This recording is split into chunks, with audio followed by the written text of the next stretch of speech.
नमो श्री सद्गुरुदेवाय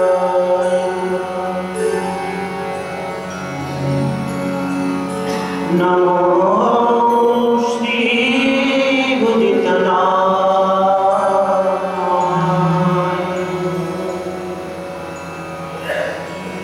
नमो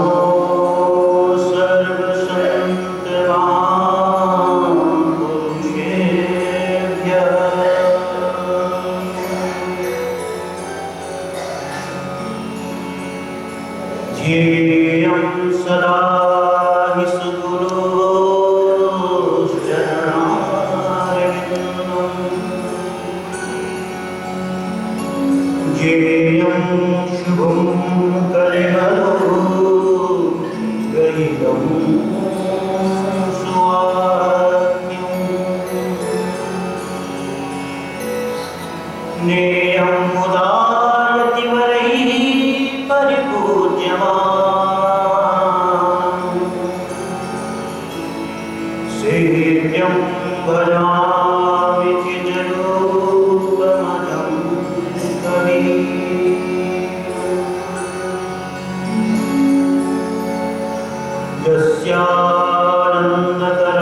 यस्यानन्दतरङ्गशीकरसमा स्वादेन देवानमे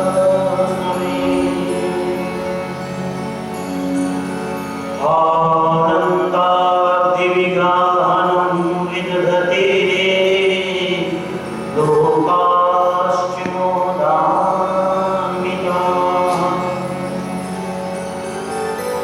सत्येशः स हि सद्गुरुर्विजयते कारुण्यलीलाधरो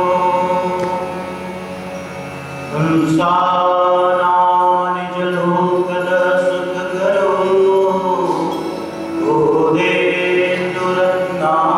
गोदेन्दुरत्नाकरः यो लोकेन्दुसमो यमाश्रितवती कीर्ते सुधासिन्दिने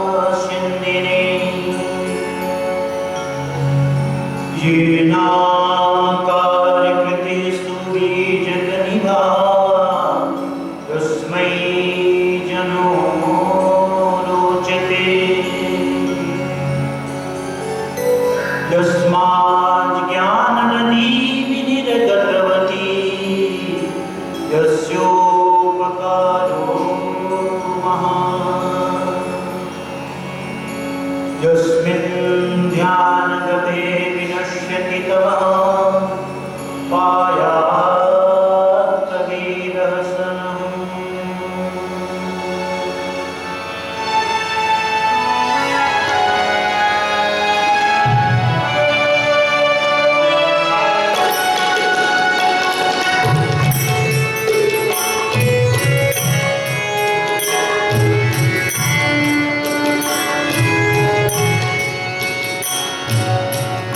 कबीरनामं परमं पुनीतं युगे युगे स्वामिभरं त्रिलोकं दातारमुक्तं गुरुसंयुक्तं जगन्नाथं सततं नमामि श्रीकबीरं सततं नमामि श्रीकबीरं सततं नमामि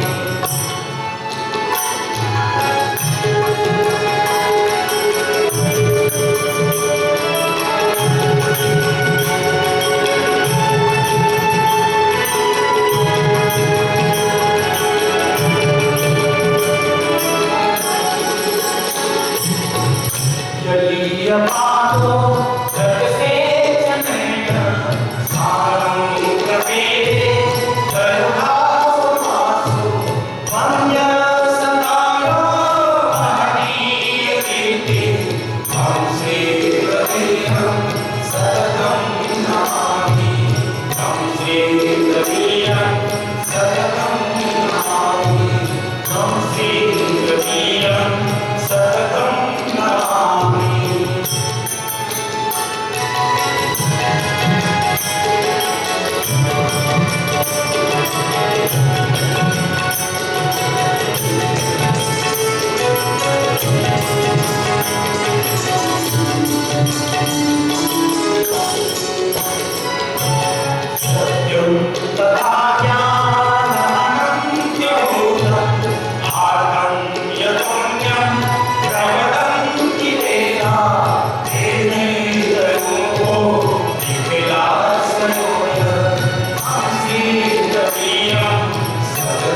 श्रीकवीयं सततं नमामि।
पूरी भक्ति, पूरी श्रद्धा और पूरी तन्मयता के साथ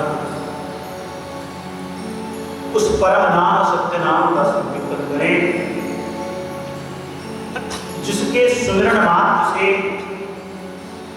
सदा एक रस रहने वाला है, उसकी प्राप्ति होती है। जिसके अवलंबन से नाम प्रेमी भक्तजन सत्य स्वरूप परमात्मा में समा जाता है, तदाकार हो जाता है। बोलो नाम नाम नाम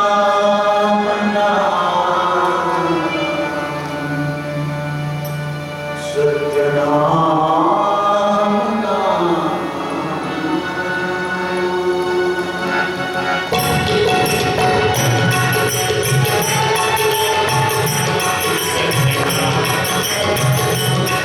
बोलो नाम नाम नाम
सत्यनाम सत्सुकृत आदि जगचिंत लक्ष्मण करुणामय करी सुरत योग संकायक गुरु धनित उदासन दया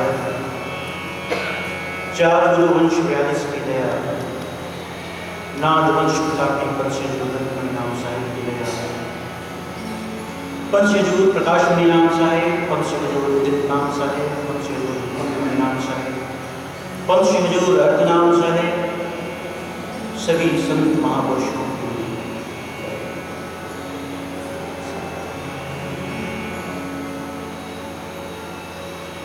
सब लोग प्रेम और उत्साह के साथ जयकारा बोलेंगे साथ बोलो सद्गुरु कबीर साहेब की सद्गुरु कबीर साहेब की काशी लहटा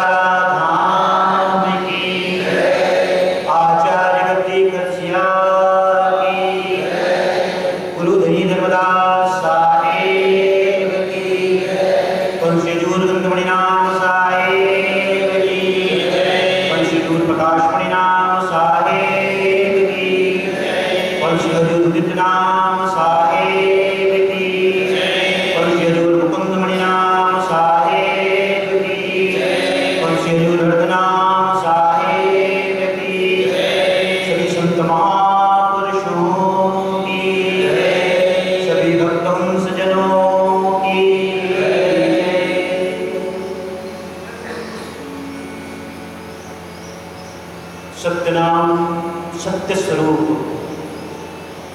सर्वव्यापक सर्वश्रेष्ठ सर्वाधार शब्दातीत भावातीत अनंत अनादि मुक्तिदाता ज्ञानदाता दीन वत्सल भक्त वत्सल आदि संदेशी सद्गुरु कबीर साहब के पावन चरणों की स्तुति वंदना करते हुए मेरे पूज्य गुरुदेव पंचजूत उदित नाम साहिब के चरणों का ध्यान स्मरण करते हुए वर्तमान भक्ति रशीद पंचजूत उदित नाम साहिब को बार-बार विनती करते हुए उपस्थित विद्वत वृंद संत महापुरुषों महान साहिबों जिज्ञासु भक्तजनों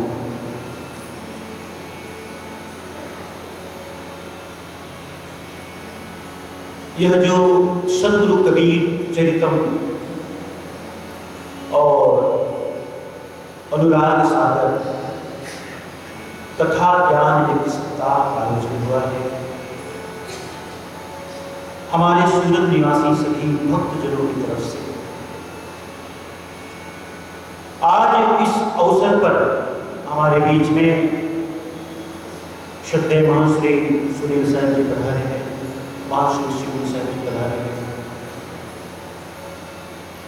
दूर दूर से सभी भक्तजन भी आए हैं विशाखापट्टनम से सिडनी से राजस्थान से मध्य प्रदेश से दिल्ली से यह जो संकल्प है शुभ है पावन है कहते हैं कि भगीरथ ने अपने 60,000 पूर्वजों को उतारने के लिए पतित पावनी गंगा को स्वर्ग से धरा पर उतारा वह गंगा भगीरथ के 60,000 पूर्वजों को तो उतारी और आज भी तार रही ऐसी सूरत निवासी सभी भक्तजनों के द्वारा ये जो ज्ञान की गंगा का अवतरण हुआ है तो सिर्फ सूरत निवासी भक्तजन ही इससे लाभ नहीं ले रहे हिंदुस्तान के सभी जगहों से आए हुए भक्तजनों को इसका लाभ मिल रहा है इसके लिए पुनश्च मैं धन्यवाद करूं सभी भक्तजनों को माताओं बहनों को ये सुंदर संकल्प आपका ये साकार रूप लिया प्यारे भक्तजनों, कल का कथा प्रसंग था। हम सभी ने सदगुरु का अवतरण किया, मानस अवतरण। 618 वर्ष पूर्व इस लहरतारा धाम में बाल विग्रह रूप लेकर के यहां पधारे अवतरित हुए हम सबके लिए। कहते हैं ना, जीव दुखी देखी भवसागर का कारण प्रभु धारा। जीवों को अत्यंत दुखी देखकर सब सदगुरु इस धराधाम में अर्थात लहरतारा सरोवर में प्रकट हुए। तो भक्तों की पीड़ा को मिटाने के लिए सारे वैसे तो हमने कल 8 कारण बताया, लेकिन 8 कारणों में जो सबसे बड़ा कारण है, सबसे मुख्य कारण है, बस एक है कि जीवों के अंदर जो अज्ञान का भ्रम है उसे दूर किया जाए, ज्ञान का प्रकाश दिया जाए, सत्य पुरुष परमात्मा की भक्ति से परिचित कराया जाए, सतनाम का सुमरण दिया जाए और उस सतनाम के सुमरण से सब लोग जो अमर लोक है, अमर धाम में सुख लोक है, वहां सबका ठौर पर एक ठिकाना बने। देखो हमारे कबीर पंथ में हमारा पूरा सिद्धांत सत्य पर आश्रित और आधारित है। लोक तो सत्य लोक, पुरुष तो सत्य पुरुष, नाम तो सत्य नाम और गुरु तो सदगुरु, व्रत तो सत्य व्रत, सत्य पर। सदगुरु के द्वारा प्रदत्त सत्य नाम से, सत्य नाम रूपी साधन से सतलोक की प्राप्ति होती है। और सतपुरुष सतलोक में कौन मिलते हैं भाई? सत्य पुरुष। ये सिद्धांत है। तो साहब तो जीवों के दुखों को देख कर इस भवसागर में आए, ये मुख्य कारण। और उसके बाद महापुरुष आते हैं तो एक ही कारण को लेकर थोड़े आते, उनके और भी अनेक कारण होते हैं, और भी कारण होते हैं। और ये जो उप कारण है या गौण कारण है वो अपने आप सिद्ध होते चले जाते हैं।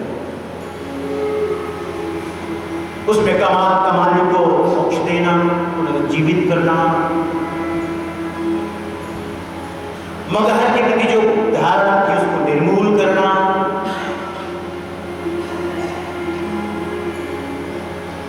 और सुपथ सुदर्शन के माता पिता को मोक्ष देना, ये सब उपकार। लेकिन मुख्य कारण एक, जीव दुखी देखी भवसागर का कारण प्रभुधारा हो। सदगुरु का उद्गम से।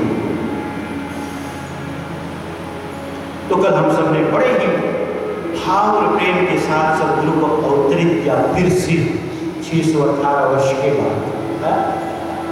और मानस प्रकटीकरण है, मानस प्रकटीकरण। इन्हीं में मैं समझता हूं कोई माता ने अनुभव किया होगा कि मैं ही गौरी शंकर सरस्वती हूं। किसी पिता ने अनुभव किया होगा कि मैं गौरी शंकर। और अष्टानंद जी तो बैठे ही थे, आप सबने देखा कितना दिव्य दृश्य था कल का। सबने उसको बड़े ही भाव के साथ अनुभव किया। ऐसा लगा जैसे साक्षात सदगुरु के दर्शन होने। फिर सदगुरु की यात्रा शुरू होती है जिन उद्देश्यों को लेकर के वे आए हैं। सर्वप्रथम उन्होंने गौरी शंकर और सरस्वती को सार नाम का उपदेश देकर मोक्ष दिया। अब आगे और भी काम है। आगे आपको बताया था स्वामी रामानंद जी। प्यारे भक्तजनों,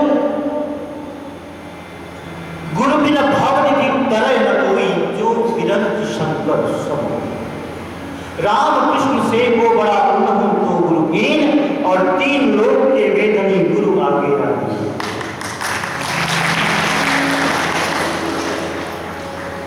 गुरु तो सबको करना ही पड़ता, क्योंकि गुरु से श्रेष्ठ, गुरु से बड़ा इस जगत पे कोई है भी नहीं, कोई नहीं।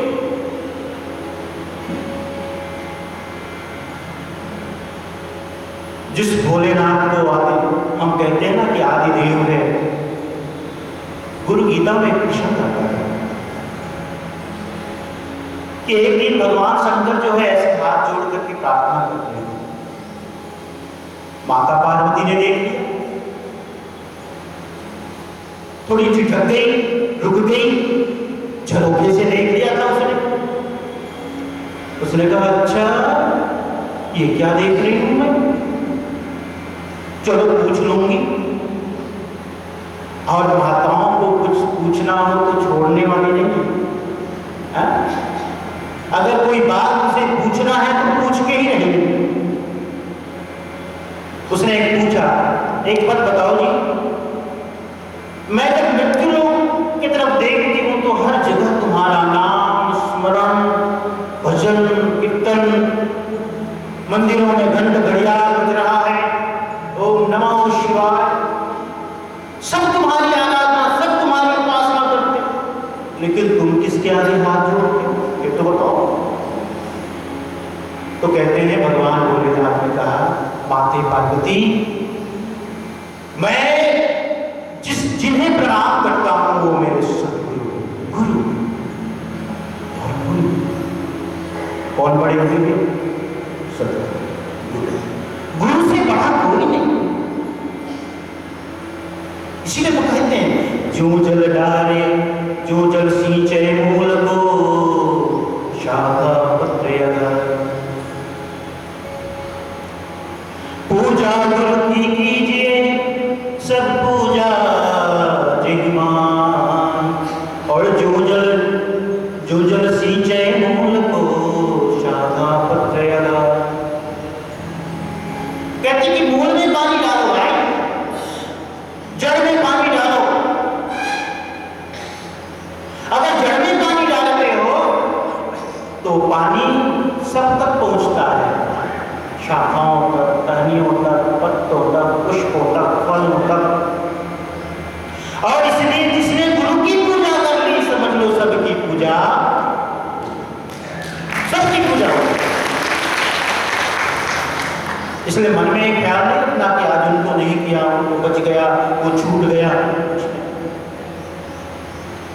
गुरु की पूजा, सबकी पूजा। तो गुरु की मर्यादा के लिए सदगुरु को गुरु बनाना पड़ा। कल का प्रसंग था कि सदगुरु सीढ़ियों में मिलते हैं 5 वर्ष की आयु के बालक के रूप में रामानंद जी को। रामानंद जी उन्हें गुरु मंत्र देते हैं, कंठी देते हैं। फिर दूसरे दिन श्री अनंतानंद जी की कथा में साहेब जो है पहुंचते हैं वैष्णव साधु के रूप में। तो लोगों ने देखा ये क्या भाई, कल तक तो गुरु ने किया और आज वैष्णव संत के रूप में, संत वेश में। तो अनंतानंद जी और शिष्यों ने और जो सेवक थे उसने कहा, देखो भाई, बिना गुरु के भेष धारण कर लेना, ये तो भेष का अपमान हो गया, गुरु का भी अपमान है, अपने से पहन दिया। नहीं नहीं नहीं, तो मैंने गुरु कर लिया। किसने गुरु किया? कौन है आपके गुरु? मेरे गुरु श्री स्वामी रामानंद जी हैं। अच्छा, फिर श्री अनंतानंद जी ने किन्हीं सेवकों को भेजा, जाके गुरु जी से पूछना कि आपने कबीर जी को शिष्य बनाया क्या?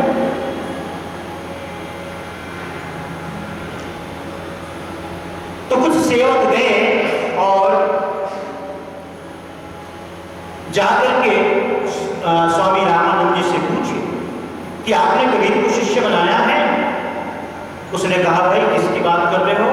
मैं तो नाम भी पहली बार सुन रहा हूं। कौन है? कहे एक कबीर जी हैं, वो कहते हैं कि आपने उन्हें शिष्य बनाया है। कहे नहीं, ऐसी बात नहीं। वापस आए, अनंतानंद जी को बताया। फिर साहब से फिर पूछा गया, उन्होंने कहा नहीं नहीं, मैंने गुरु किया है। फिर सबके सब गए, अनंतानंद जी और जितने भी सत्संगी थे सब लोग, साहेब भी गए। फिर वहां जाने के बाद देखा, स्वामी जी से मिले। स्वामी जी उस समय ध्यान स्मरण में बैठे थे कुटिया में। तो अनंतानंद जी सीधे गए, जाकर के उन्होंने पूछा कि हम कबीर जी को साथ लेके आए, आप बताइए आपने उन्हें गुरु किया है क्या? आज शिष्य बनाया है क्या? सॉरी। फिर से उन्होंने कहा नहीं नहीं। फिर सदगुरु कबीर साहब स्वामी रामानंद से मिले, कहे आपने मुझे मंत्र भी दिया है, ग्रंथि भी दी है, कैसे कहते हैं? कहते नहीं भाई, मैंने आपको कहा। तो आप ख्याल कीजिए, पंचगंगा घाट में ब्रह्म मुहूर्त के समय में जो 5 वर्ष का बालक मिला था, याद है, स्मरण है? हाँ, मिला तो था। तो उससे क्या संबंध आपका? कहते 5 वर्ष का बालक मैं ही हूं, मुझे ही आपने मंत्र भी दिया था, ग्रंथि भी दी थी। लेकिन आप तो उम्र में बड़ी लगते हो, बड़ी उम्र के लगते हो, वयस में बड़े लगते हो और इतने अच्छे ज्ञानी भी लगते हो बातचीत से। वो तो 5 वर्ष का बालक था। उसने कहा, स्वामी जी वो मैं ही हूं। स्वामी जी ने कहा, लेकिन मैं कैसे जानूं, कैसे मानूं? फिर कहते हैं ऐसा करिए, ये कुटिया के दरवाजा जो है उसको बंद कर दीजिए। तो साहब जी वहां पहुंचे कुटिया के अंदर, और वही 5 वर्ष के बालक के रूप में स्वामी रामानंद जी को दर्शन दिया।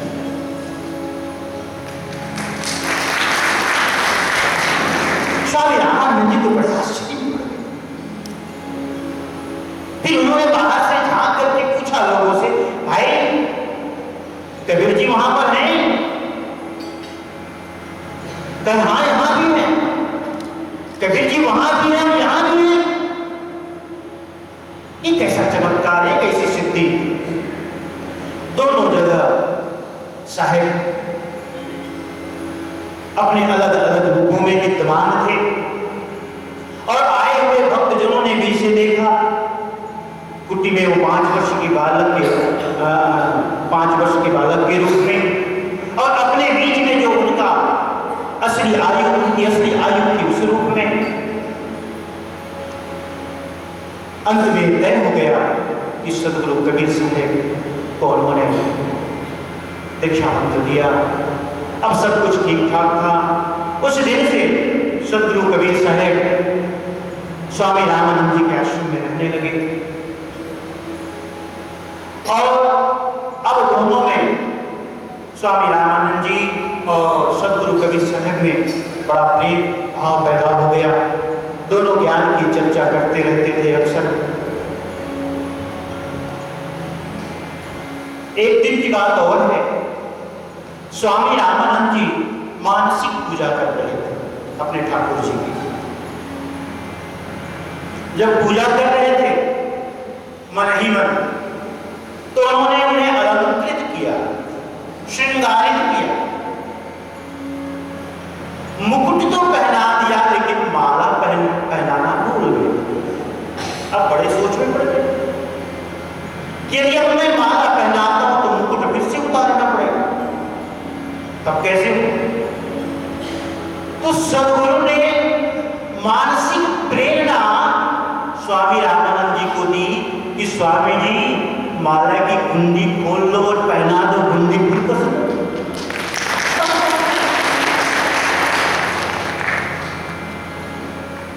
स्वामी जी तुरंत उसकी गुंडी खोले और उसको पहना दी। ये दूसरी घटना। फिर जब मानसिक पूजा करके आए तो उन्होंने उन्हें प्रणाम किया।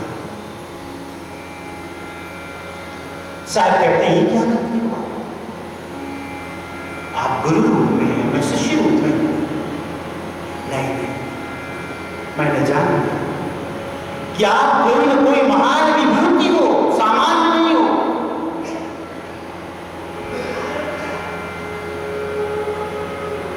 फिर भी सदगुरु कबीर साहब ने कहा कि नहीं, आप प्रणाम करने योग्य नहीं है।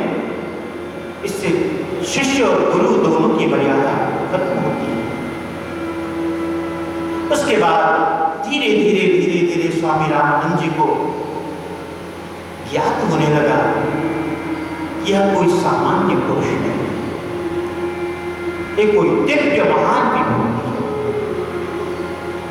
तो एक दिन उनके मन में, दोनों साथ में बैठे थे, तो सदगुरु से उन्होंने पूछ ही लिया। उस प्रसंग को सुनाना बड़ा जरूरी है, क्योंकि सदगुरु कबीर साहब ने पहली बार इतना विस्तार से अपना परिचय दिया और देना जरूरी भी, क्योंकि स्वामी रामानंद जी बड़े ज्ञानी पुरुष थे, शुद्ध आचरण और चरित्र वाले थे, त्यागी तपस्वी थे। तो एक ज्ञानी जब दूसरे ज्ञानी को परिचय दे तो वो परिचय सामान्य नहीं होता, विशेष होता, विशिष्ट होता। और मैंने देखा इस पूरे ग्रंथ में जितना सुंदर और जितना बृहद परिचय उन्होंने दिया है सदगुरु ने गुरु स्वामी रामानंद जी को, और कहीं और शब्द नहीं आता। इसलिए मैं चाहता हूं कि उसे श्रद्धेय श्री ब्रह्मलीन मुनि साहब ने जिस रूप में वर्णन किया है उसी रूप में मैं आपको सुनाऊं।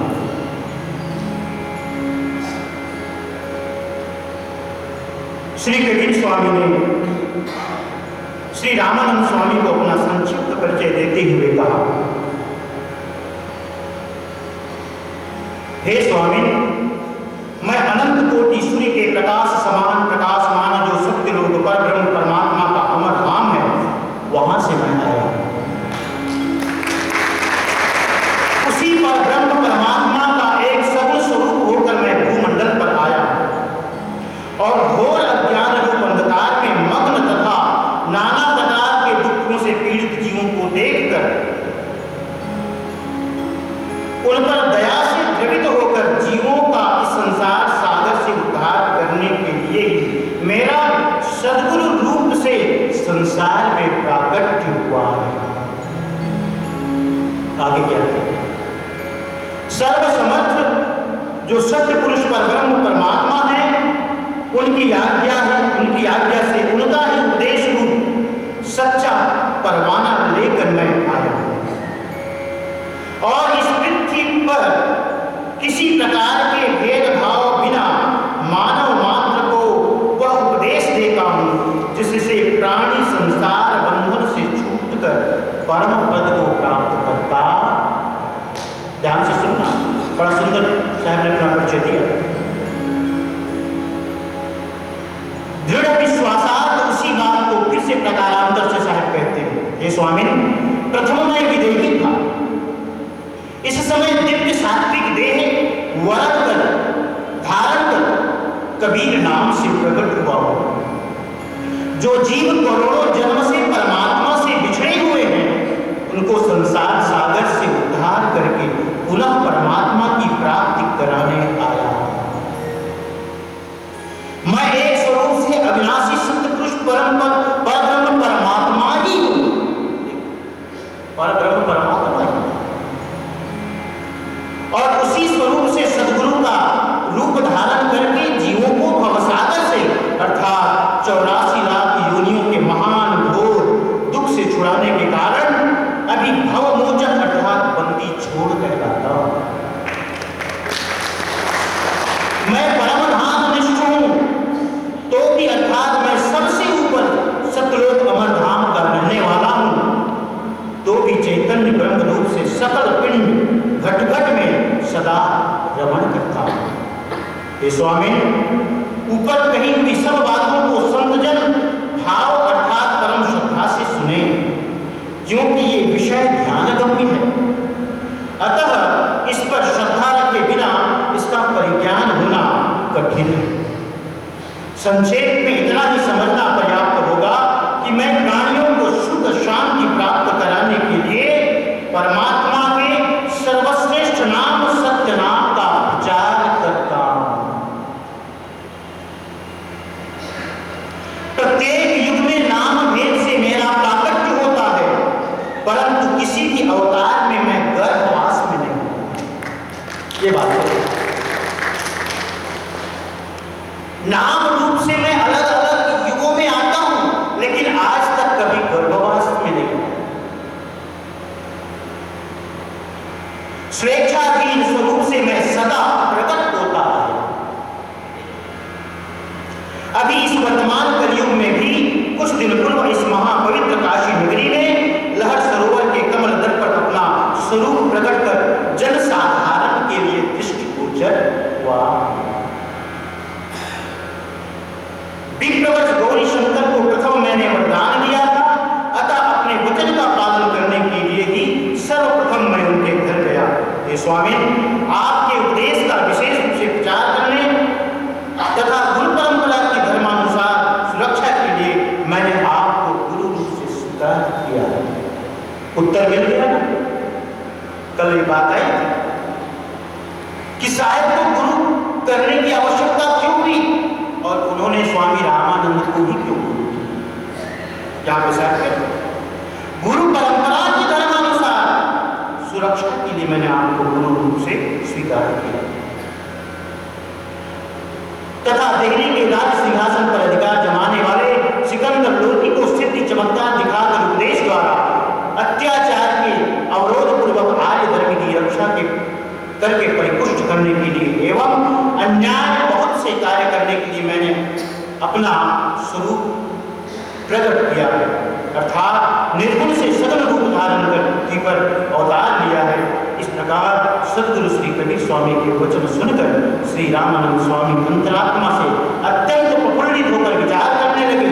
क्या इसे विचार से सुनिए कि वर्णनातीत मेरा अहोभाग्य है कि जो स्वयं विभु परमात्मा शिष्य रूप में मुझे हुए, अर्थात परमात्मा ही शिष्य रूप से मुझे दर्शन देकर कृतार्थ किए। उसके पश्चात स्वामी जी हर्ष से गदगद होकर कहने लगे कि हे प्रभु, कुछ दिन पूर्व मेरे एक शिष्य अष्टानंद जी ने लहर सरोवर में एक महान तेजोमय ज्योति को गगन मंडल से उतरते देखा था और उसका सब वृत्तांत मुझे सुनाया था।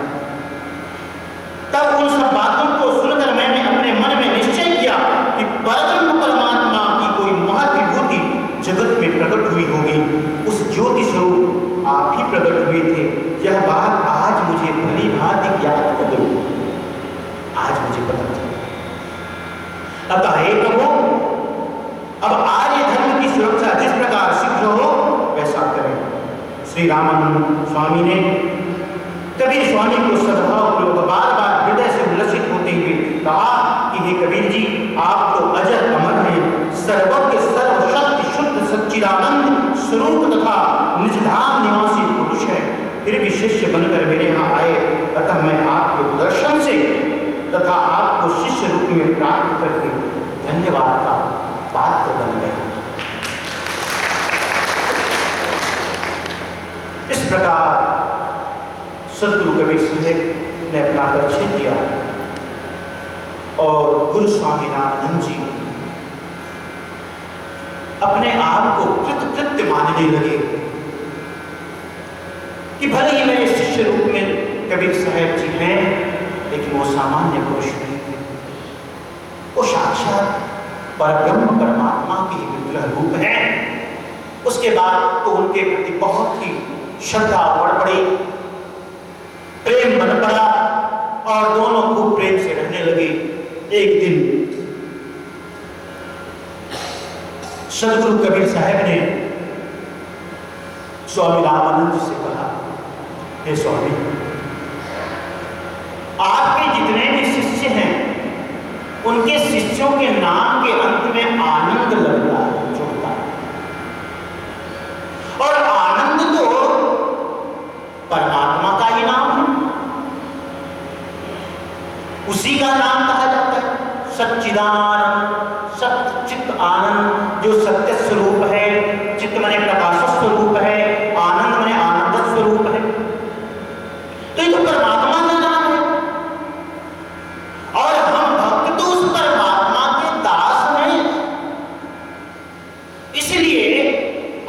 निवेदन करता हूं कि आप अब से जो भी शिष्य बनेंगे उनके नाम के साथ आप दास पद जोड़ना आनंद पद जोड़ना। कहते हैं उसके बाद जब स्वामी रामानंद जी की बात बहुत भली लगी, बहुत अच्छी लगी, और अच्छी ना लगने का सवाल ही नहीं हुआ। जब उन्होंने जान लिया कि सामान्य पुरुष नहीं है, सत्य पुरुष के ही अवतारी पुरुष हैं, तो उनकी बात में संदेह करने का, शंका करने का कहीं कोई उपाय नहीं कर। साहब स्वामी जी बड़े ही प्रसन्न चित्त से उनके इस भाव को स्वीकार किया, और उसके बाद उनके शिष्यों की जितने भी नाम हुए सबके नाम के साथ दास पद जोड़ा गया। जैसे रविदास जी, पीपादास जी, घनादास जी, रूपदास जी, माधवदास जी। अब उससे पहले जो उनके शिष्य थे उनके नाम के साथ आनंद, क्या था? अनंतानंद, अष्टानंद, सर्वानंद, सुरसुरानंद, गोपालानंद। तो ये वैष्णव धर्म के, आज वर्तमान में वैष्णव धर्म है, और उन वैष्णव धर्म के संतों के साथ जो दास पदांत नाम है, उसमें सदगुरु का इतना बड़ा योगदान है। कभी से इस प्रकार सदगुरु ने अपने कार्यों से बहुत प्रकार से वैष्णव धर्म का उद्धार किया, वैष्णव धर्म का भला किया। आगे भी प्रसंग आएगा, जब गोरखनाथ जी का प्रसंग आएगा तो उसमें आप सुनना कि गोरखनाथ संप्रदाय के संत क्या करते थे, वो भी प्रसंग आपको सुनने को मिलेगा। और इस प्रकार स्वामी रामानंद जी का जो प्रसंग है यहीं पर समाप्त होता है। उसके बाद स्वामी रामानंद जी के यहाँ साहब जी रहते थे, और समय समय पर विचरण करने कहीं न कहीं आते जाते रहते थे, जो कि उनका इस धराधाम में आने का उद्देश्य ही था कि सब जीवों को सुखी करना, सब में प्रेम और एकता का संदेश देना, सबको बताना कि हम अलग नहीं, हम भिन्न नहीं, हम एक ही परम सत्ता के ही सब रूप हैं, अलग अलग रूप हैं, कोई हिंदू नहीं, कोई मुसलमान नहीं, है ना? ये जो प्रेम का संदेश उन्हें देना था, उसके लिए जगह जगह विचरण करते थे, फिर आश्रम में आकर फिर रह जाते थे, विचरण करते थे, आ जाते थे। इस प्रकार आगे जो समय बढ़ता गया, तो आइए एक संकीर्तन हम सब कर रहे हैं, क्योंकि सुस्ती तो नहीं आ रही। ये संकीर्तन हमारे कुछ गुरुदेव तुलसी नाम साहब अक्सर का दिया संकीर्तन करवाते। सत्य नाम सत्य नाम सत्य नाम कहिए, जाएगी रात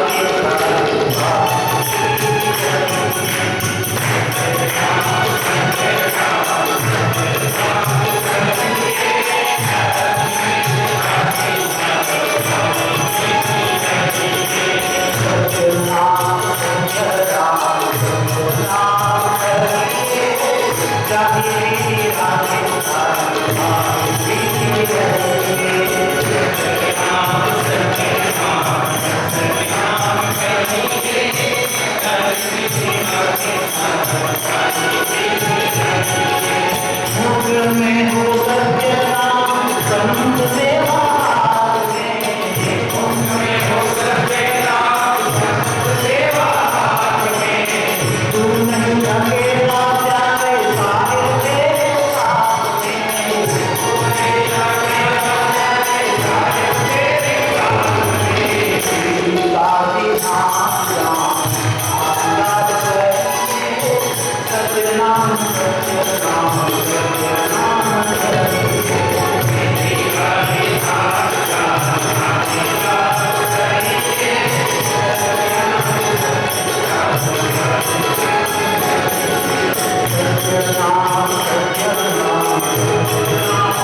अगला प्रसंग है सिकंदर लोदी का। सिकंदर लोदी दिल्ली के सिंहासन पर आरूढ़ था। यमनों का शासन था, मुसलमानों का शासन था, आपको कल पहले भी बताया गया। और आपको ये भी मैंने बताया, इस देश को सबने लूटा है, सब। सबसे पहले सिकंदर आए, उसके बाद यवन आए, उसके बाद फ्रांसीसी आए, अंग्रेज आए, डच आए, पुर्तगाली आए, सबने लूटा। कोई बात तो है इस देश में, लेकिन यवनों के आने का दो ही कारण था। समस्त जो आर्य प्रजा थी उसे मुसलमान बनाना और हिंदुस्तान की अकूत संपदा, वैभव और ऐश्वर्य को लूट करके भेजा।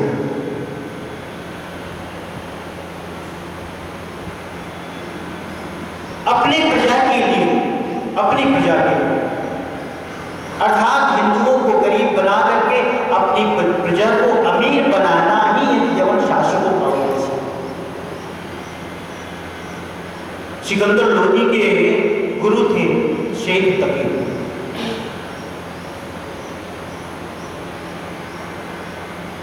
वो तो कहते थे, सिकंदर पूछता था कि पीर जी बताओ कि ग्रंथ में क्या उल्लेख है, हमारा जो पाक कुरान शरीफ है उसमें क्या उल्लेख है। वो कहते थे कि देखो राजन, बादशाह, ये जो हिंदू प्रजा है इनको प्रलय तक दुख दो, तकलीफ दो, जब तक ये इस्लाम स्वीकार नहीं, और प्रलय तक भी स्वीकार ना करें तो इनकी हत्या करो। ऐसी ऐसी बातें सुनने को, पढ़ने को मिलती है। उसके बाद आए अंग्रेज। अंग्रेजों ने क्या किया? 400 साल इस देश में राज किया। सबका अपना अपना स्वार्थ था, सबने लूटा और हम लूटते गए। सिकंदर लोदी दिल्ली पे आरूढ़ हुआ, बड़ा असहिष्णु था। प्रमाण मिलता है कि बड़ा पढ़ा लिखा था, शिक्षित था, विद्वान था। रोज काजी, मौलवी, पंडितों को, उमराव, अमीरों को बुला करके बैठ करके चर्चा भी करता था, ज्ञान की चर्चा करता था। लेकिन हिंदू प्रजा के प्रति बहुत ही निष्ठुर। मथुरा आदि मंदिरों को उन्होंने ही नष्ट किया, जजिया कर लगाया। जजिया कर जानते हो किसी को? मुसलमान के अतिरिक्त तो कोई दूसरा धर्म का मानने वाला तो अपने, यदि तुम धर्म में आरूढ़ रहते हो, इस्लाम स्वीकार नहीं करते हो, तो तुम्हें उसकी कीमत चुकानी पड़ेगी। और कीमत यह है कि तुम्हें टैक्स देना पड़ेगा। ये जजिया। मंदिर तोड़े गए, ग्रंथ जलाए गए, गाय काटी गई, माताओं बहनों का अपमान किया गया, उनकी आबरू से खेला गया, इज्जत लूटी गई। क्या क्या नहीं किया?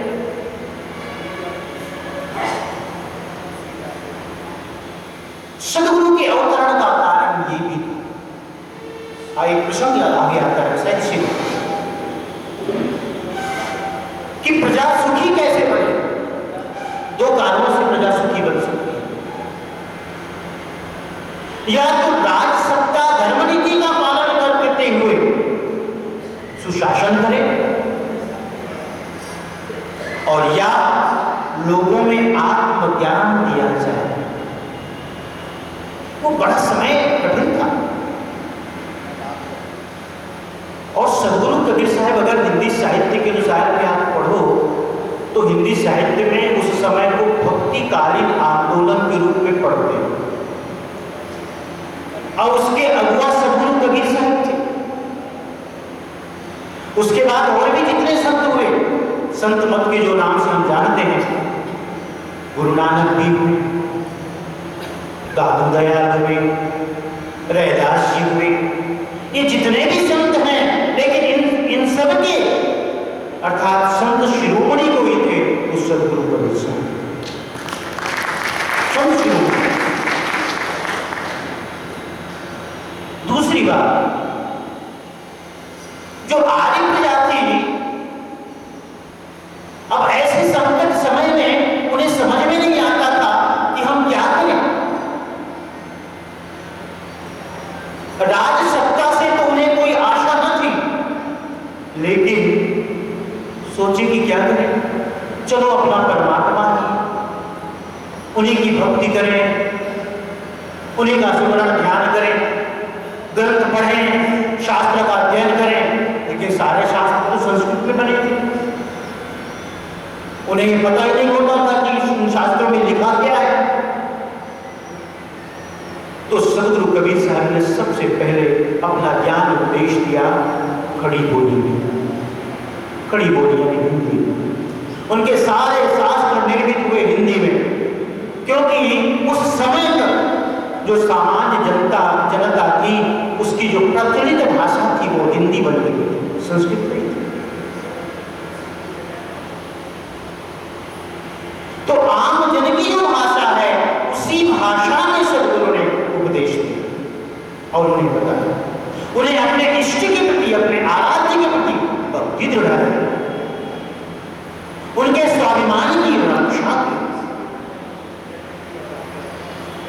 तो ऐसे ही सदगुरु कबीर साहब पुण्य नगरी तीर्थधाम श्री काशीपुरी में कबीर स्वामी सदगुरु कबीर साहब स्थान स्थान पर बंधुभाव, प्रेम भाव, भक्ति, ज्ञान तथा मोक्ष के विषय में सकल जन को अपना अमृतमय उपदेश सतत दिया करते थे। इससे काशीपुरी के जन समूह ने सदगुरु का बहुत सम्मान किया, अर्थात काशी के जन समूह में सदगुरु का मान बढ़ गया। सब मानने लगे कि सदगुरु हैं जो कुछ कर सकते हैं हमारे लिए, अर्थात काशी की जनता में सदगुरु की प्रतिष्ठा जम गई। एक दिन सदगुरु के मन में ऐसा विचार जागृत हुआ कि मैं विशेष रूप से आर्य धर्म की रक्षा के लिए आया हूं, अतः सर्वप्रथम वही कार्य करना चाहिए। यदि दिल्ली के बादशाह सिकंदर लोदी को उपदेश दिया जाए तो यह कार्य शीघ्र हो सकता है, अर्थात सिकंदर लोदी के हृदय को परिवर्तन किया जाए, उसके हृदय को परिवर्तित कर दिया जाए तो मेरा उद्देश्य जल्दी पूर्ण हो जाएगा। ऐसा सोच ही रहे थे कि कहते हैं सिकंदर लोदी जलन रोग से पीड़ित हुए। कौन सा रोग? जलन रोग, दाह रोग, जलन। कहते यहां यह रोग या तो पित्त की अधिकता से हो जाता है, या तो कैल्शियम की कमी से। आयुर्वेद में ही लिखा जलन रोग, दाह रोग पित्त की अधिकता से या कैल्शियम की कमी से, कारण जो भी रहा। उन्होंने बहुत इलाज करा, राजा था, बादशाह था, वहां किसी वैद्य हकीम की क्या कमी नहीं होगी, जिसे आदेश कर देता वो उपस्थित हो जाता। लेकिन सब प्रकार का उपाय करने के बाद भी उसका रोग मिटा नहीं, उसकी पीड़ा मिटी नहीं। एक दिन पूरी सभा में उन्होंने बड़े दीन भाव से कह दिया क्या मेरे इस जनन लोक से छुटकारा का कोई उपाय नहीं है? क्या कोई ठीक नहीं कर सकता? क्या मैं इसी तरह पीड़ित रहूंगा हमेशा? उनमें से किसी ने कहा, सलाह दिया बादशाह कहते हैं जब दवा काम नहीं आती तो दुआ काम कर जाती है। जब दवा काम नहीं आती तो दुआ काम कर जाती है। अगर तुम्हें किसी बड़े महापुरुष का आशीर्वाद मिल जाए, उसकी दुआ मिल जाए, तो हो सकता है तुम्हारा जन्म रोग ठीक हो सकता है।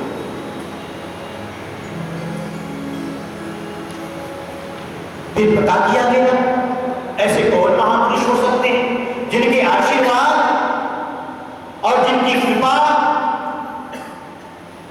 और जिनकी दुआ से ये रोग ठीक हो सकता है। पता किया गया तो पता चला कि काशी में दो ही संत हैं, एक स्वामी रामानंद जी और दूसरे सदगुरु कबीर साहब। फिर क्या था, उन्होंने तुरंत आदेश दिया मंत्री को कि काशी प्रस्थान के लिए तैयारियां की जाए।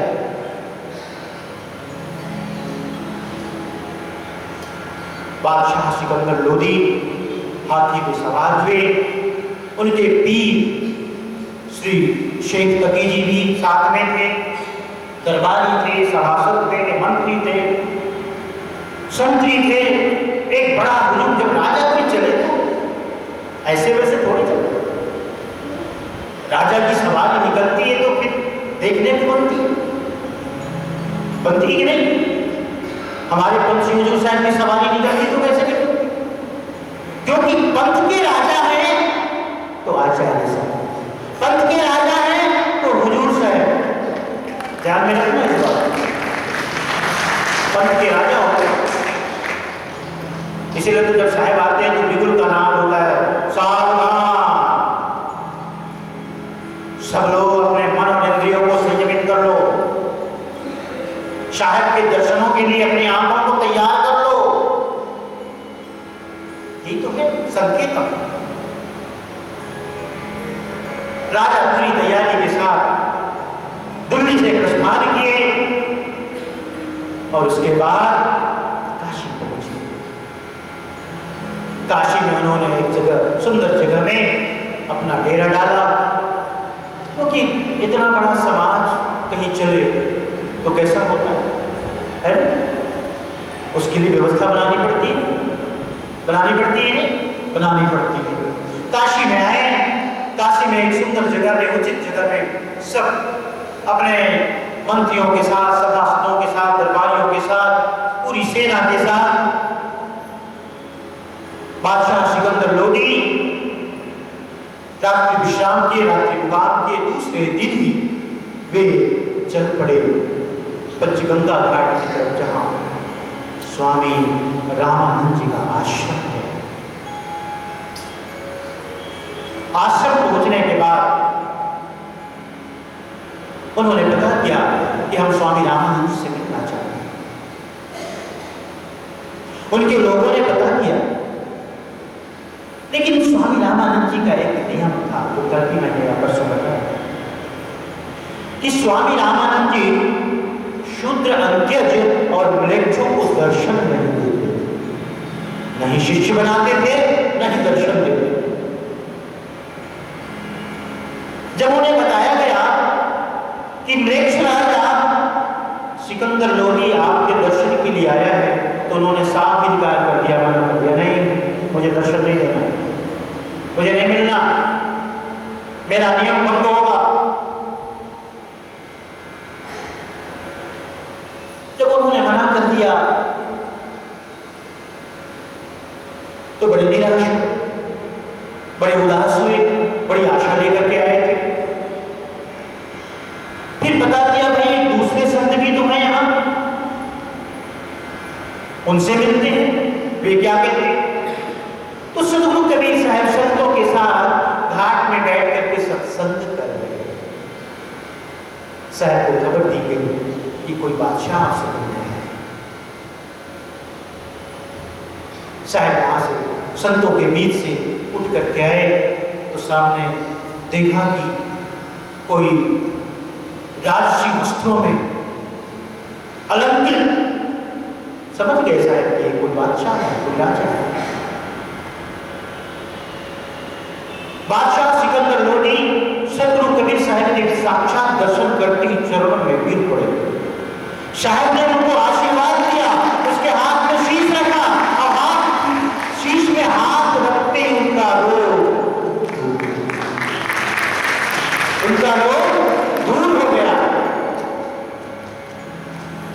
और ऐसा चमत्कार उन्होंने अनुभव किया, मेरी सारी पीड़ा मिट गई, मेरा सारा रोग दूर हो गया, सिर्फ इनके सदगुरु से, कबीर जी के हाथों के स्पर्श से।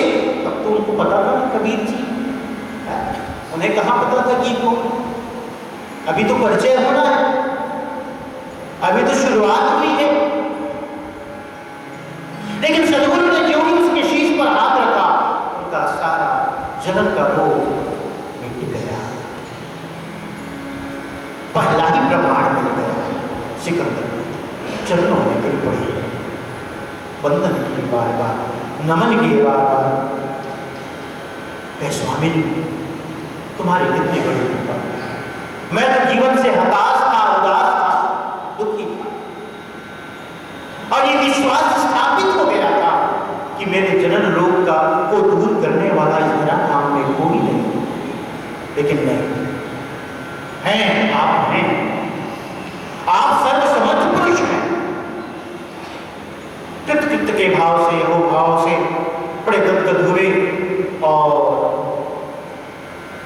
फिर उन्होंने विनय किया, प्रार्थना किया, स्वामी बड़ी कृपा होती आप हमारे निवास, हमारा जहां डेरा है वहां चलते।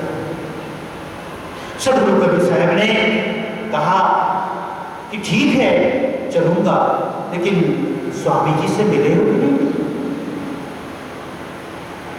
स्वामी रामानंद जी से मिले? उन्होंने कहा भाई हम तो गए थे मिलने, उनके दर्शन के लिए प्रथम गए थे उनसे, लेकिन उन्होंने मना कर दिया कि हम नहीं मिलते।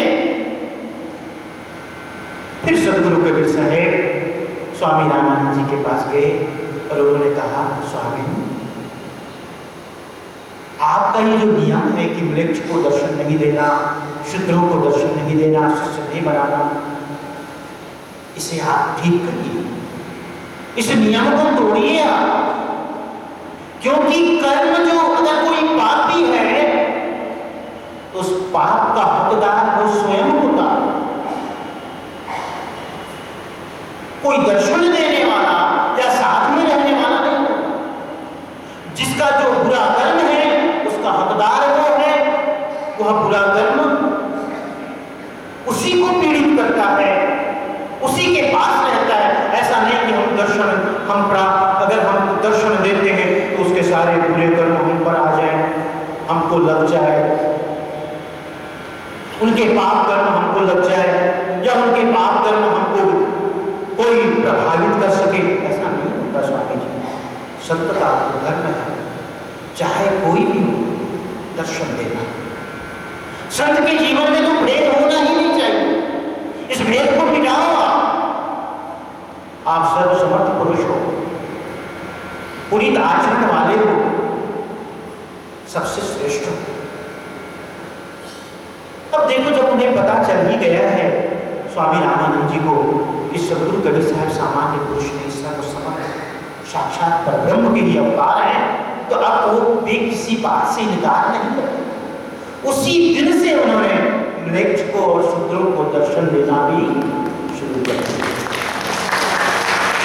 उसके बाद श्री जो बादशाह सिकंदर लोधी हैं वो साहब को ससम्मान एक सुंदर सवारी हाथी का जो चांदी के हौदे से, जिसके पीठ पर चांदी का हौदा है, साहब को उसमें विराजित किया गया। और विराजित करने के बाद कहते हैं कि राजा स्वयं पैदल चले हाथी के साथ साथ। और जितने भी उनके सेवक थे और मंत्री आदि थे सब साथ साथ चले। अपने डेरे में, निवास में उन्हें ससम्मान ले जाया गया। साहब को वहां सुंदर से सुंदर सिंहासन में उसे विराजित करके उनका भोजन किया गया। अब तो शिष्य भाव से ही मानो सिकंदर लोधी साहब के साथ रहने लगे।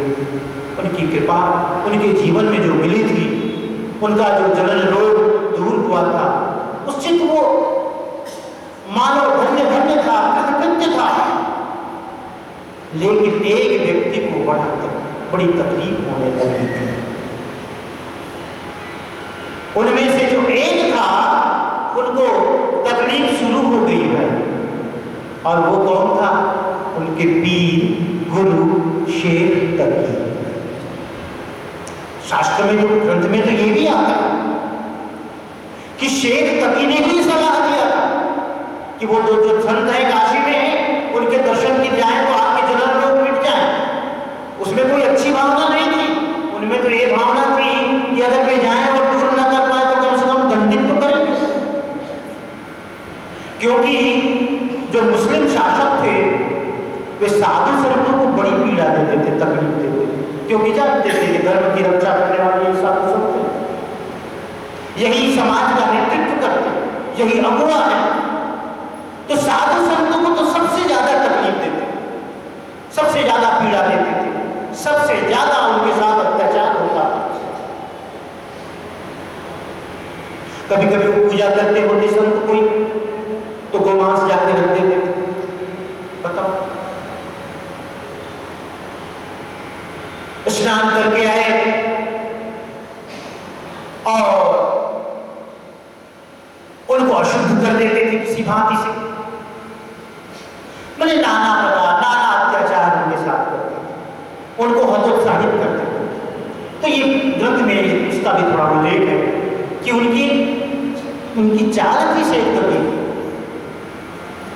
तो शेख कबीर को सबसे ज्यादा पीड़ा होने लगी। उन्होंने देखा कि मैं बादशाह का पीर, मैं बादशाह का गुरु, लेकिन बादशाह ने मुझे आज तक इतनी इज्जत कभी नहीं दी। और देखो सदगुरु कबीर साहब को सिंहासन पे विराजित। उसी दिन से उनकी पीड़ा शुरू हो गई। साहब को कुछ दिन पर्यंत अपने साथ रखे। और जब साहब साथ में है तो साहब क्या चुपचाप खाते पीते रहते नहीं? बोलो, हम लोग आपके यहाँ जाते हैं तो क्या करने जाते हैं बताओ? आपके यहाँ 2 दिन भी रहते हैं तो पूरा वसूलते हो आप? वसूलते हो नहीं? पूरा वसूल लेते हो कि साहब सुबह में पधरावनी है, शाम को भोजन है, उसके बाद फिर पधरावनी है, फिर चौका आरती, फिर सत्संग है। संत जो कहीं रहे तो सिर्फ खाता पीता नहीं, खाने पीने के लिए नहीं। साहब वहां रहने लगे कुछ दिन तो सत्संग भी होता है, ज्ञान चर्चा भी होती। तो उस ज्ञान चर्चा में साहब कहते थे देखो मैं सत्य पुरुष परमात्मा का ही होता है, मैं खुदा, मैं अल्लाह। अनहद की घोषणा मंजूर की।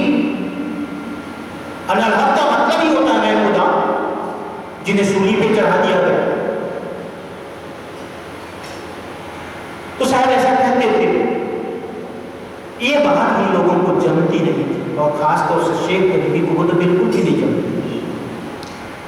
ये कहती है देखो मैं अपने आप को ही खुदा कहते हैं, और इस्लाम में कहते हैं कि परमात्मा का यानी खुदा का कोई अवतार नहीं ले सकता, सिर्फ पैगंबर हो सकता है। और पैगंबर भी एकमात्र मोहम्मद साहब को मानते हैं, दूसरे को एकमात्र पैगंबर। और तारी तो कोई हो ही नहीं सकता, अर्थात खुदा के रूप में कोई अवतार ले ही नहीं सकता। अवतार किसको कहते हैं?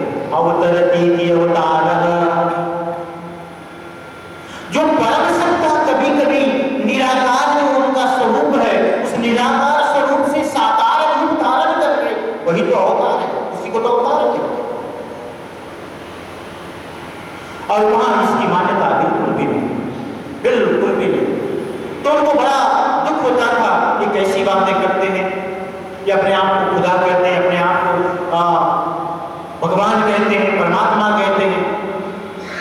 ये तो पाक कुरान शरीफ के रसूल के खिलाफ है। तो एक दिन उन्होंने बादशाह को भड़काया कि बादशाह ये अपने आप को खुदा कहते हैं तो इसकी परीक्षा दी जाए। बादशाह भी थोड़ी बात में आप क्योंकि थे तो मुसलमान। कहाँ कबीर जी आप कहते हो अपने आप को बादशाह, तो एक काम करो। उसने एक गाय मंगाई, कहते गाय को सबके सामान मतलब सब सभा के बीच में गाय को काटी गई।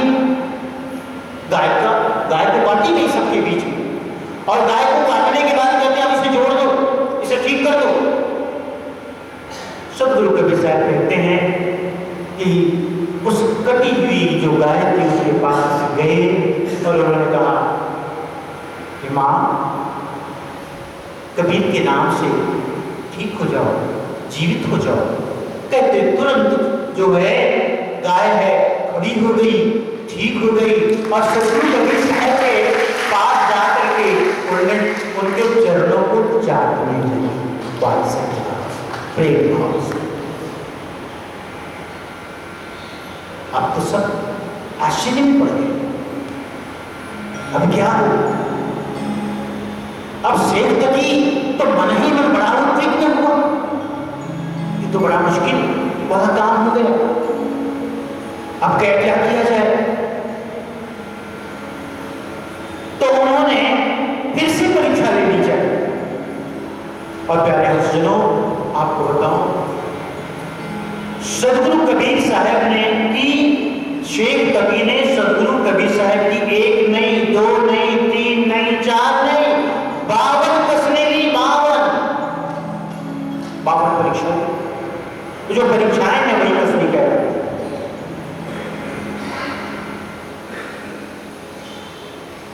तो फिर से बादशाह के पास जाकर के शेख तकी ने कहा कि बादशाह, कबीर जी ने भूत प्रेत की साधना की है, शैतान को प्रसन्न कर रखा है इन्होंने तो, और ये जो भी करते हैं ये शैतानी करामात है।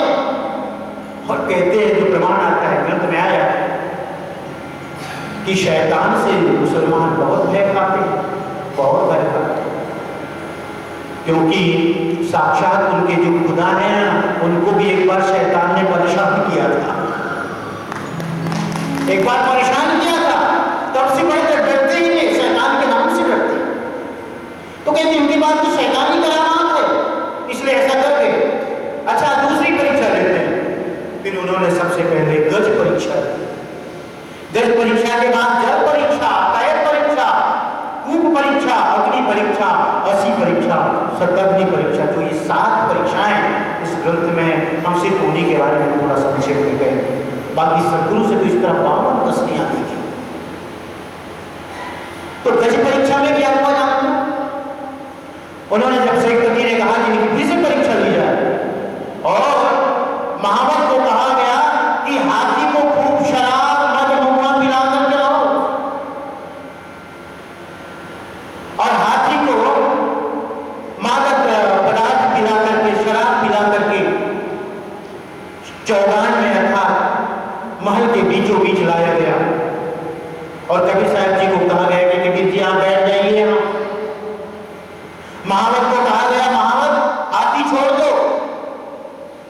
सब लोग तो किनारे बैठे सुरक्षा में, चौगान में अकेले सदगुरु कबीर साहब पद्मासन में बैठे हुए। अमद वाला हाथी, मदमस्त हाथी देखा, सदगुरु कबीर साहब की तरफ बढ़ा। उसी समय सदगुरु कबीर साहब ने अपनी आत्मशक्ति से 2 शेर पैदा कर दिया, सिंह पैदा कर। लेकिन वो सामान्य लोगों को दिखाई नहीं पड़ा भाई, वो सिर्फ दिखा तो किसको? हाथी को। जब वो हाथी आने को हुआ तो उन दोनों शेर को, दोनों सिंहों को देख करके वापस चिघाड़ता हुआ उस चौगान से टूट चला। सब लोग आश्चर्य में पड़ गए। बादशाह ने स्वयं पूछा इसका रहस्य, ये क्या रहस्य है कबीर साहब जी, आप बताएं। तब उन्होंने बताया कि मैं अपनी आत्मशक्ति से 2 शेर मेरे आसपास अगल बगल दो शेर मैंने पैदा कर दिए, तुम्हें दिखाई न पड़ा, लेकिन उस मदमस्त हाथी को तो दिखाई पड़ा, और इसी को देखकर वो हाथी यहां से चला। फिर दूसरी परीक्षा शेख तकी ने ली, जल परीक्षा। क्या किया? सभी सेवक सखियों के साथ गंगा जी में गए। सदगुरु कबीर साहब को मजबूत लोहे के जंजीरों से बांध दिया गया, नाव में लिटा दिया गया। उसके साथ दूसरे सेवक थे, नाविक था, और कहा गया कि कबीर जी को गंगा जी के बीचों बीच डुबा के आओ।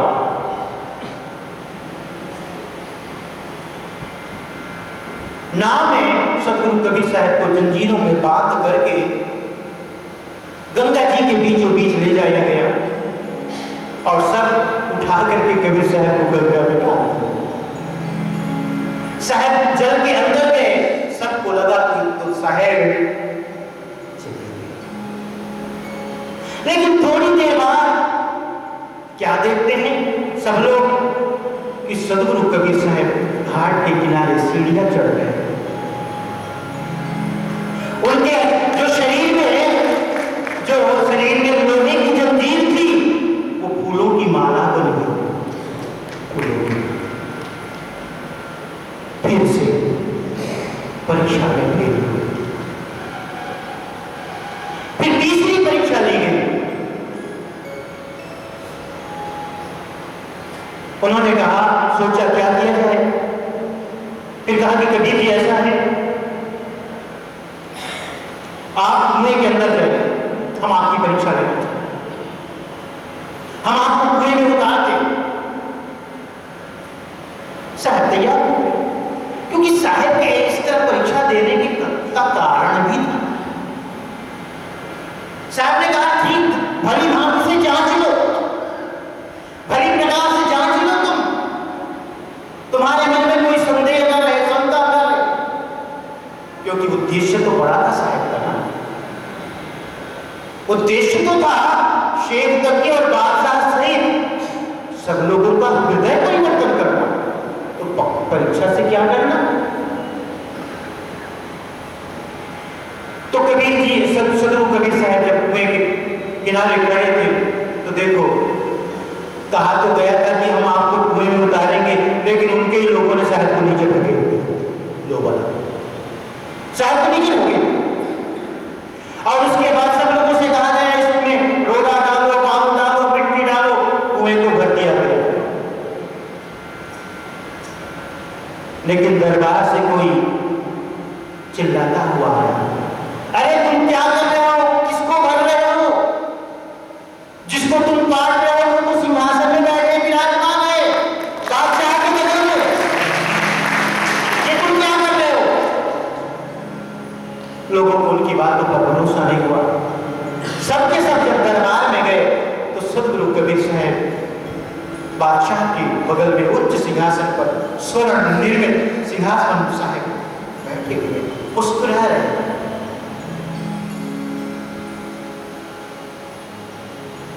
तीसरी परीक्षा के बाद बादशाह सिकंदर लोधी ने अपने मंत्रियों को आज्ञा दी कि भाई ऐसा है, अब बहुत दिन हो गए काशीवास करते, अब दिल्ली को प्रस्थान किया जाए। तैयारियां हुई और दिल्ली के लिए कूच के प्रस्थान किए। तो सबसे पहले दिल्ली जाते कहां रुके? प्रयाग में। प्रयाग त्रिवेणी संगम के पास डेरा डाला गया। रात्रि विश्राम के लिए शाम के समय सब लोग बैठे, इधर से गंगा जी, उधर से यमुना जी, दोनों की शुद्ध पावन धारा, दोनों का मिलन, दोनों का संगम। वहां बैठे बैठे साहेब संतों के बीच में, कुछ लोगों के बीच में बैठे हैं और कुछ ज्ञान की चर्चा हो रही है। शेख तकी ने सोचा, शेख तकी अभी हार नहीं माना है, शेख तक की हार नहीं माना। उसके अंदर द्वेष की अग्नि है, ईर्ष्या की अग्नि है, और जिसके अंदर द्वेष होता है भैया वो मौका तलाशते रहता है, कब मौका मिले कब मौका मिले। कहते हैं ना, मक्खी हमेशा घाव ही ढूंढती रहती है, मक्खी हमेशा घाव ढूंढती है। ऐसे जो द्वेष से जलता हुआ व्यक्ति होता है, ईर्ष्या से जलता हुआ व्यक्ति होता है, उसे मौके की तलाश में रहता है कि कब इसको पटकनी दूं, कब इसको पराजित करूं। उन्होंने देखा गंगा की तरफ जब दृष्टिपात किया, शेख तकी ने तो देखा एक शव, एक लाश बहती आ रही है। उन्होंने कहा कबीर जी देखो एक लाश बहती आ रही है, उस लाश की धारा बदल दो, अपने तरफ ले आओ, उसे जीवित कर दो। कबीर साहब ने कहा भाई तुम लोग भी तो बड़े पहुंचे हुए लोग हो, कोई काजी है, कोई मौलवी है, कोई औलिया है, कोई फकीर है, तुम भी कलमा पढ़ते हो, खुदा पर भरोसा करते हो, तुम लोग थोड़ा करके देखो ना। वे लोग किए लेकिन सफल नहीं। फिर सदगुरु कबीर साहब ने निर्देश किया, आदेश किया, हे निर्जीव शरीर, चेतन रहित शरीर मेरे पास आओ। कहते तुरंत वो लाश सदगुरु के नजदीक आई। जब नजदीक आई है उसके बाद साहब ने कहा, हे निर्जीव शरीर, चेतन रहित शरीर, कबीर के नाम से जीवित हो जाओ। उठ के खड़ा हो गया। वो शरीर लड़ता था और वही युवावस्था वाला शरीर। उसके बाद सदगुरु कबीर साहब ने उसके शीश पर, सिर पर हाथ रखा, सिर पर हाथ रखा, उनके हाथ से, उन्होंने अपने हाथ से शक्तिपात किया। उस शक्तिपात से बहुत सर्वशक्तिमान हो गया, सब शास्त्रों का ज्ञाता, सब सिद्धियों का ज्ञाता बन गया। बादशाह ने देखा तो देखते क्या नहीं, कबीर जी आपने तो कमाल कर दिया, कमाल कर दिया, कमाल कर दिया। शायद कहते हैं कि बादशाह तुम कहते हो कमाल कर दिया तो इसका नाम कमाल ही रख दिया। बहुत सदगुरु कबीर जी आए, तुम कहते हो तुम्हारे मुख से निकल गया कि कमाल कर दिया, कमाल कर दिया, तो इसका नाम कमाल ही रख दिया गया। आज से ये कमाल के नाम से जाना जाए। फिर सदगुरु कबीर साहब से पूछते हैं, आप तो अंतर्यामी हो, बताओ इनके पूर्व जन्म का वृत्तांत क्या है? तो सदगुरु कबीर साहब कहते हैं, कमाल जी मैं क्या बताऊं, मैंने तो तुम्हें सारी शक्तियों से पूर्ण कर दिया, सर्वशक्तिमान बना दिया, अब तो तुम्हारे अंदर अपने पूर्व जन्म को देखने की भी शक्ति आ गई, तुम ही सुनाओ। उसके बाद कमाल जी अपने पूर्व जन्म की कथा सुनाते हैं कि जिस जन्म के पहले हम उत्तराखंड में रहते थे, एक ब्राह्मण परिवार में हम जन्म लिए, मैं और मेरी एक बहन। हम दोनों बिना किसी को गुरु किए खूब भजन कीर्तन सुमरन करते थे, भक्ति करते थे, लेकिन हमारा कोई गुरु नहीं। खूब तपस्या करते थे, व्रत उपवास करते थे, हमारा कोई गुरु नहीं था। फिर एक दिन सदगुरु कबीर साहब हमें दर्शन दिए और उस दर्शन के बाद हम बड़े प्रसन्न हुए। सदगुरु के दर्शन के बाद हमने उसे दीक्षा मंत्र दिया। दीक्षा मंत्र लेने के बाद उसने कहा कि गुरुदेव हमें मोक्ष का साधन बताओ, हमें मुक्ति का उपाय बताओ। सदगुरु ने कहा अभी बस इतना, आगे फिर मिलूंगा, और जब आगे तुम्हारे हमारी भेंट होगी उस समय में तुम्हें मुक्ति का साधन बताऊंगा। इस प्रकार उन्होंने बताया। फिर एक वैर की समाप्ति के बाद उस जन्म से हमें छुटकारा मिला, दूसरा जन्म मिला। तो दूसरा जन्म लेने के बाद असमय हमारी मृत्यु हो गई और असमय मृत्यु के पश्चात घर परिवार वालों ने हमें गंगा जी में प्रवाहित कर दिया और गंगा जी में प्रवाहित करने के बाद की कथा तो आपको मालूम ही है। तो आइए भजन कहा जाए, सुना जाए। हरदम सद्गुरु संत कबीर भक्त भाव वीर मिटाने वाला।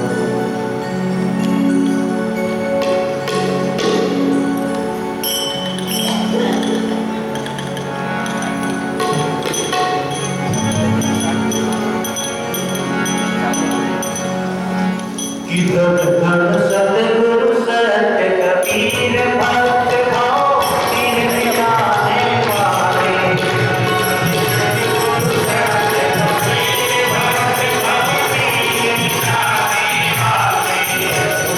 सद्गुरु संत कबीर भक्त भाव वीर मिटाने वाले।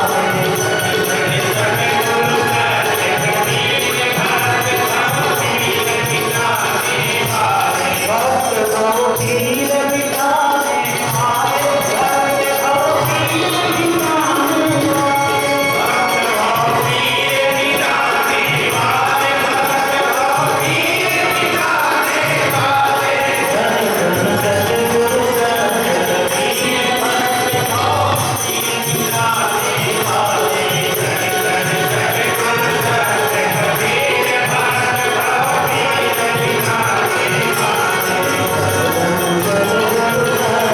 कबीर भक्त भाव वीर मिटाने वाले।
सदगुरु के प्रताप से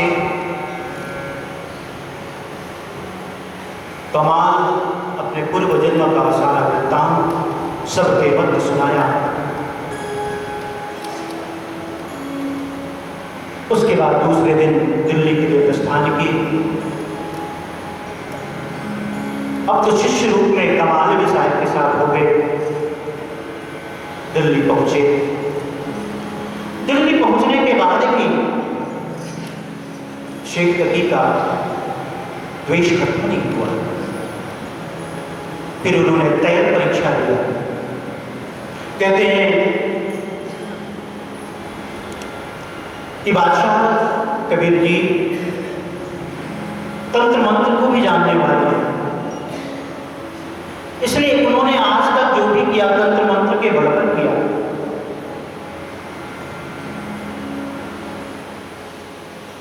ऐसा करते हैं उनके तलवार की परीक्षा की जाए। 80 परीक्षा, 80 यानी तलवार। और इसके लिए शेख तकी ने अपने सब लोगों को समझाया कि भाई देखो एक काम करना, सदगुरु कबीर साहब कबीर जी मंत्र तंत्र जानते हैं तो उनकी 80 परीक्षा की जाए तलवार से।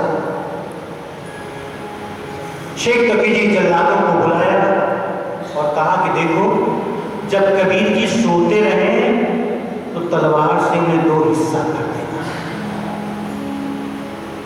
क्योंकि सोते समय तंत्र मंत्र काम नहीं आएगा। सब लोग इस बात से सहमत हुए। जल्लादों को बुलाया गया, काम दिया गया। रात के समय जब साहब जी शयन कर रहे थे,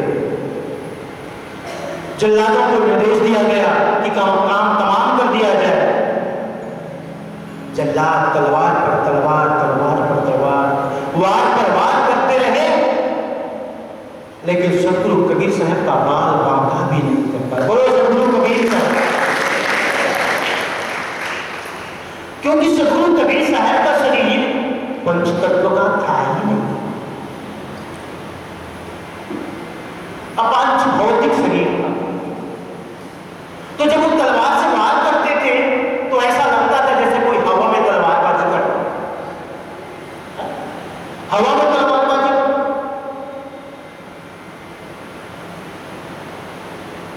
सब बड़े निराश हुए, उदास हुए, क्या हो रहा है। अंत में सदगुरु कबीर साहब उठे और मुस्कुराते हुए जब शेख तकी की तरफ देखे तो बेचारे बड़े पानी पानी हो गए शर्म से। इस भाव से साहब ने इस भाव से मुस्कुराया कि शेख तकी तुमने सोते समय भी नहीं छोड़ा। सोते समय भी नहीं छोड़ा। और इसी बात से शेख तकी जी बड़े शर्मिंदा भी हो गए। उसके बाद कबीर साहब का तय परीक्षा भी दिया गया। अग्नि परीक्षा भी ली गई। तय परीक्षा में बड़ी कड़ाह थी। कड़ाही को तेल से भर दिया गया, नीचे आग लगा दी गई और साहब को कहा कि आप इसमें उतर जाइए। सदगुरु कबीर साहब उतर गए, बैठ गए, कुछ भी ना हुआ। वहां भी शेख तकी ने तर्क दिया कि इन्होंने तंत्र मंत्र की ताकत से इस तेल को पानी बना दिया है, ये पानी की तरह हो गया है। तो बादशाह कहते बादशाह ने परीक्षा लेनी चाहिए। जब तक साहब उनको रोकते तब तक उन्होंने अपनी उंगली डाल दी और उंगली जब निकाली तो जलन से तड़पता रह गया, उसकी चमड़ी उतर गई, मांस निकल गया। साहब कहते रहे नहीं मैं तुमको रोकता था, मना करता था, लेकिन तुम माने नहीं, क्योंकि शेख तकी ने कह दिया कि तो पानी, तुम समझे कि पानी है, ये मेरे लिए पानी है, तुम्हारे लिए पानी चले। उसके बाद अग्नि परीक्षा ली गई। महल के बीचों बीच बहुत सारी सूखी लकड़ियां इकट्ठी की गई और कहा गया कि कबीर जी, उसमें आग लगा करके कहा गया कि कबीर जी आग से बैठिए। कबीर साहब सूखी लकड़ियों की जलती हुई आग में बैठ गए। साहब को कुछ भी ना हुआ। रत्ती भर कोई बात नहीं करी। कारण एक ही था, क्योंकि साहब का सदगुरु का शरीर पंच भौतिक नहीं था, तेजोमय दिव्य रूप, दिव्य शरीर था। इस प्रकार 7 परीक्षाएं ली गई जो ग्रंथ में लिखित है। लेकिन मैंने कहा ना, इसी प्रकार 52 कसनियां दी गई। एक हमारे भक्त हैं श्री मोहर सिंह जी दिल्ली वाले, उन्होंने शायद वो किताब बनाई है 52 कसनी की। कभी जिज्ञासा हो तो किताब लेकर के पढ़ना।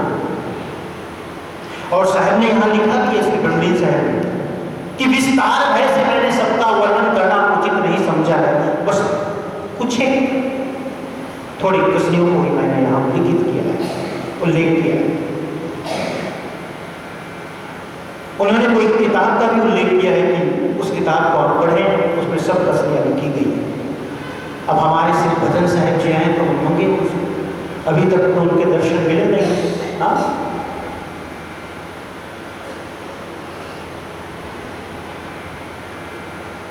इसके बाद एक और घटना घटी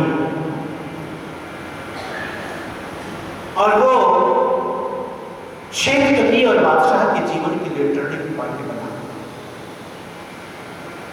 शेख तकी ने बादशाह के समक्ष, यानी कबीर साहब भी वहां हैं, और बादशाह के समक्ष कहा कि देखो जो कबीर जी ने अब तक किया है वो तंत्र मंत्र की ताकत से, शैतानी करामात से किया है, और कमाल को उन्होंने जिंदा किया है, उसमें भी कोई बड़ी बात नहीं है। मंत्र शक्ति से कभी कभी प्राण, पिंड के प्राण ब्रह्मांड में चढ़ जाते हैं। और कमाल जी के साथ ऐसा भी हुआ था, वो मरे नहीं थे, उनके प्राण मस्तक पर चढ़ गए थे। इसमें कोई चमत्कार नहीं, इसमें कोई सिद्धि नहीं, उसमें कोई बड़ी बात नहीं। बड़ी बात तो तब जानू जब मेरी बेटी जो 5 दिन पहले जिसकी लाश दफनाई गई है कब्रिस्तान में, सदगुरु कबीर साहब उसको जिंदा कर तो मैं मान।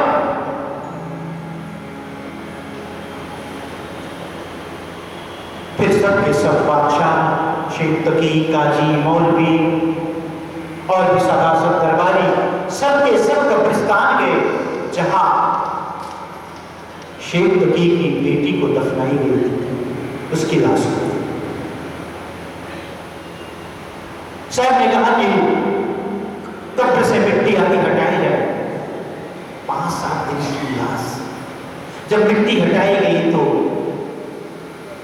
जानते 5-7 दिन में क्या स्थिति बनेगी शरीर की। शरीर उस स्थिति में सबको दिखाई पड़ा। सदगुरु कबीर साहब ने कहा रुक जाओ, बस।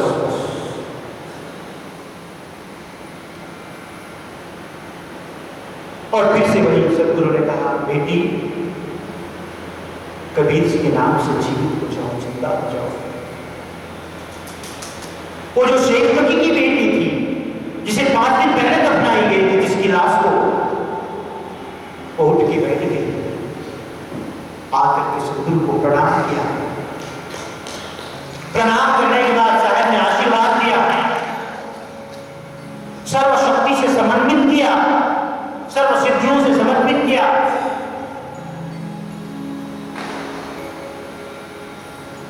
सब देखते रह गए, अब क्या करें। ये तो अंतिम बात थी, क्योंकि उन्होंने तो कह दिया कि कमाल जी के तो मस्तक में प्राण चढ़ गए, वहां कोई बड़ी बात नहीं थी। लेकिन ये तो स्वयं शेख तकी की बेटी है, और जिसे 5 दिन पहले जिसकी लाश को दफनाया गया है। उसके बाद कहते हैं कि चलो चला जाए। कमाल उसका हाँ ये पता, जब उन्हें साहब ने जीवित कर दिया तो कहते हैं बादशाह ने फिर वही बात की जो कमाल के लिए कहा, सदगुरु आपने तो फिर से कमाल कर दिया। जब शेख तकी की बेटी जीवित हो गई तो उसने कहा कि सदगुरु आपने तो फिर से कमाल इसका नाम गवाली रखा।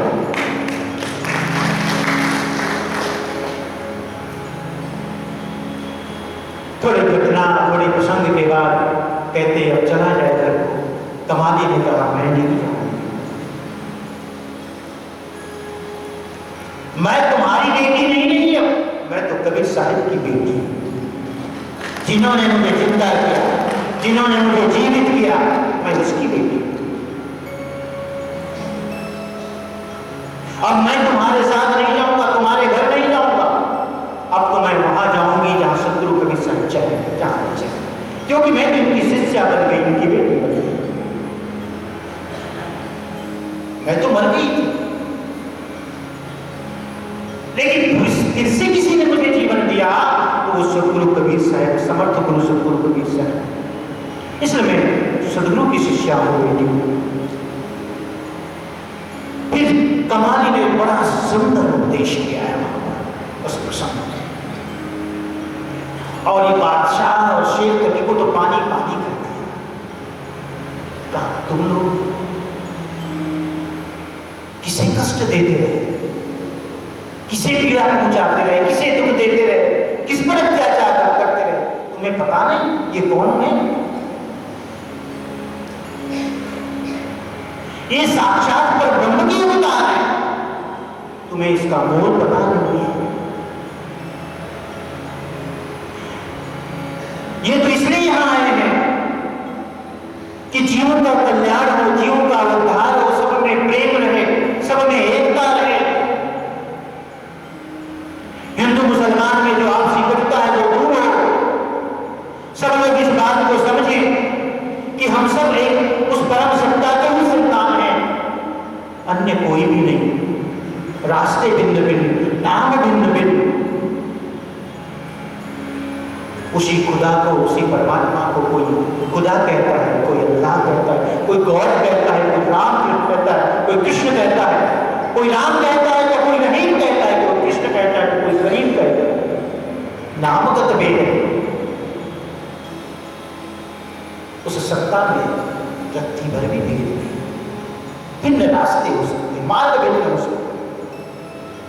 इसलिए सदगुरु कबीर साहब का एक बड़ा सुंदर संपद है बीचक में, संतो दो जगदीश कहाँ ते आए, संतो दो जगदीश कहाँ ते आया, कहु कोने भरमाया, कहु कोने भरमाया, भाई रे दोई जगदीश कहाँ ते आया, अल्लाह राम करीमा केशव हरि हजरत नाम धराया, गहना एक कनक दे गहना, याने भाव न लूजा,